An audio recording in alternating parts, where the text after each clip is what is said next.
চারদিকটা ঘুটঘুটে অন্ধকার। তাড়াতাড়ি করে গভীর গর্তে মেয়েটার লাশটা মাটি চাপা দিয়ে সবাই সেখান থেকে দ্রুত চলে যায়। রাত 10টা বাজে। সবাই নাবিলকে বলে আজ নাকি সবাই নাইট ক্লাবে যাবে। নাবিলও আর না করতে পারেনি। গাড়ি এসে থামলো একটা নাইট ক্লাবের সামনে। ক্লাবে ঢুকে হইচই করে সবাই মেতে ওঠে। হাতে বিয়ারের বোতল নিয়ে সবাই মাস্তি করে। রাত 12টার সময় নাইট ক্লাব থেকে বের হয়ে যে যার বাসায় চলে যায়। নাবিল বাবা মায়ের একমাত্র আদরের সন্তান। তার একটা ছোট বোনও আছে। তারা অনেক ধনী পরিবারের, আর বাকিরা মধ্যবিত্ত পরিবারের। কিন্তু তারা মধ্যবিত্ত হলেও খুব বখাটে, আর কলেজের টপ মাস্তানদের মধ্যে তারাই একটা দল। আর নাবিল হচ্ছে সেই দলের লিডার। 3 মাস পরে নাইট ক্লাব থেকে নাবিল রাত 1টার সময় বাসায় ফেরে এবং না খেয়ে ঘুমিয়ে পড়ে। সকালে নাবিলের ছোট বোন নিপার ডাকে তার ঘুম ভাঙে। নাবিল উঠে বসে রাগান্বিত হয়ে নিপাকে বলে, প্রত্যেকটা দিন কেন সকাল সকাল আমার ঘুমটা ভেঙে দিস বলতো? নিপা বলে, কারণ তুমি আমার লক্ষ্মী ভাইয়া, আর লক্ষ্মী ছেলেরা এত বেলা করে ঘুমায় না, বুঝছো? বুঝেছি। তোকে এ বাড়ি থেকে বিদায় করতে পারলে বাঁচি। ভাইয়া, ভালো হচ্ছে না কিন্তু। আগে আমার লক্ষ্মী ভাইয়াটার জন্য একটা লাল টুকটুকে বউ আনি, তারপর আমাকে বিদায় করো। এখন উঠে ফ্রেশ হয়ে নিচে আসো, আব্বু তোমাকে ডাকতেছে। নাবিল বলল, ঠিক আছে তুই যা, আমি ফ্রেশ হয়ে আসতেছি। নাবিল ফ্রেশ হয়ে নিচে যায়। ডাইনিং টেবিলে বসে সবাই নাস্তা করতে লাগে। নিপা বারবার নাবিলের পায়ে লাথি মারতেছে। নাবিল কিছুই বলতেছে না, কারণ নিপার এটা প্রতিদিনের অভ্যাস।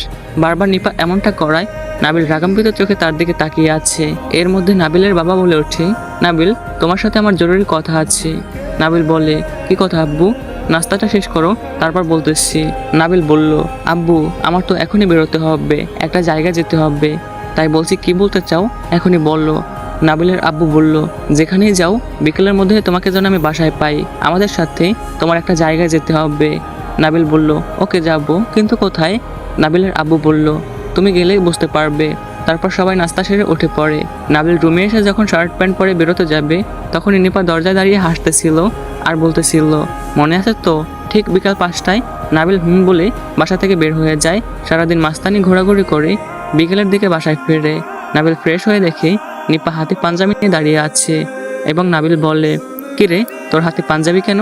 নিপা বলে, কেন, তোমার জন্য আব্বু পাঠিয়েছে, এটা পরে নিচে যেতে বলেছে। নাবিল বলল, ওকে, তুই যা, আমি আসতেছি। নিপা বলল, তাড়াতাড়ি এসো। নিপা চলে গেলে নাবিল পাঞ্জাবিটা পরে নিচে চলে আসে।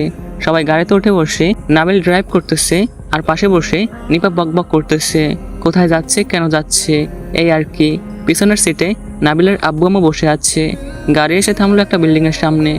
তো গাইস, পরবর্তী পার্ট তোমরা চাও কিনা অবশ্যই কমেন্টে জানাও। আর তোমরা চাইলে আমার এই কন্টেন্ট যে কোনো জায়গায় ইউজ করতে পারো। আমি কোনো রকম কপিরাইট ক্লেম বা স্ট্রাইক দেব না।